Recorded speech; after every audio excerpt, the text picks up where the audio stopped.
काफी सुविधाएं होंगी। आप दोनों हमारे साथ बने रहिए। तो एक तरफ अयोध्या श्रद्धालुओं के स्वागत के लिए तैयार है, तो वहीं दूसरी तरफ श्रद्धालुओं का जिस तरीके से सलूक झेलना पड़ा बंगाल में, उसको लेकर मुद्दा गर्मा गया है। बंगाल में साधुओं की पिटाई का मुद्दा गर्मा गया है। ममता सरकार पर बीजेपी अध्यक्ष जेपी नड्डा बरसे हैं। उन्होंने कहा कि ममता राज में साधुओं पर हमला हुआ, बंगाल में साधुओं का अपमान हुआ है।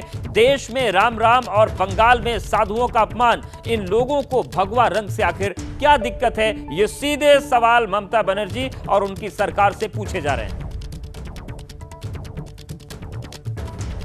उधर स्टालिन को सनातन से डर लगता है और इधर इनको भगवा से डर लगता है। आज ममता जी के राज में हमारे साधुओं की वहां पर पिटाई हो गई।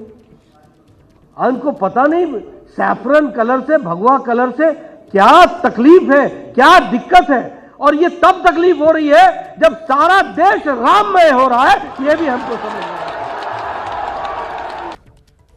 तो बंगाल के पुरुलिया में आखिर हुआ क्या था, वो हम पूरी तस्वीर आपको एक बार समझा देते हैं कि किस तरीके से ये मामला हुआ और उसके बाद अब पूरी तरीके से राजनीति यहां पर शुरू हो चुकी है। दरअसल गुरुवार को यूपी से गंगा सागर के लिए साधु संत निकले थे। नाबालिग बच्चियों से वो रास्ता पूछ रहे थे, लेकिन वहां पर जो लोग थे उनको ये शक हुआ कि ये अपहरण करता है और उसके बाद 3 साधुओं को बुरी तरीके से पीटा गया।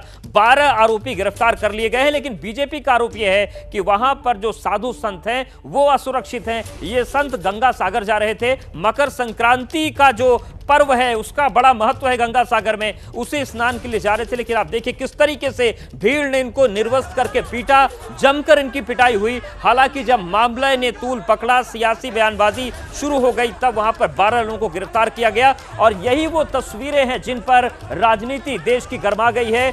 टीएमसी कह रही है कि बीजेपी को अपनी स्थितियां समझ में नहीं आती, लेकिन बीजेपी ये कह रही है कि भगवा से इनको नफरत है और तुष्टीकरण की राजनीति करते हैं, इसीलिए संतों की पिटाई टीएमसी के राज में या ममता बनर्जी के शासन में हो रहा है। तो यही वो तस्वीर है बंगाल के पुरुलिया की, जहां पर 3 साधु संतों को बुरी तरीके से पीटा गया। पूरा मामला यह है कि जिस तरीके से वो गंगा सागर मेले में स्नान के लिए जा रहे थे, लेकिन बीच रास्ते में उन्होंने 3 बच्चियों से रास्ता पूछा और उसके बाद लोगों को यह शक हुआ कि अपहरण करता है, उनकी पिटाई की गई। लेकिन अब राजनीति गर्म हो गई है। मनोज्ञा हमारे साथ लगातार बनी हुई। मनोज्ञा, टीएमसी और बीजेपी आमने सामने आ गए हैं भगवा और सनातन को लेकर।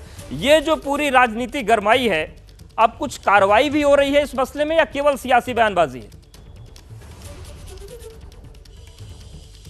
बिल्कुल कार्रवाई हुई है। 12 लोगों की गिरफ्तारी हुई है, जिनमें 7 लोगों को जुडिशियल कस्टडी में भेज दिया गया है। साधु संतों से हालांकि राजनीति की एक बार फिर से शुरुआत हो चुकी है।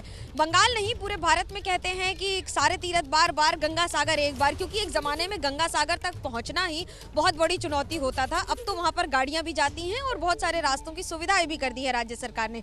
लेकिन इस समय राज्य सरकार खुद ही सवालों के घेरे में खड़ी हो गई है, क्योंकि साधुओं पर जो हमला हुआ है, जिस तरह से उनकी पिटाई हुई है और जो विजुअल्स वायरल हुए हैं, उस पर ये सवाल उठते हैं कि आखिरकार साधुओं की सुरक्षा की जिम्मेदारी अगर प्रशासन की है, तो क्या ये प्रशासन की विफलता है? गिरफ्तारी होना बड़ी बात है, लेकिन इस तरह की कार्रवाई में जिस तरह से राजनीति हो रही है, अब सवाल ये है कि इसके पहले भी राजनीति, अगर मैं 2019 के चुनाव की बात करूं, तो उसके पहले एक बार किसी ने जय श्री राम कहा था तो ममता बनर्जी बिफर गई थी, जिसे बीजेपी ने बड़ा मुद्दा बनाया था कि बंगाल में राम का नाम लेने से भी आपत्ति होती है।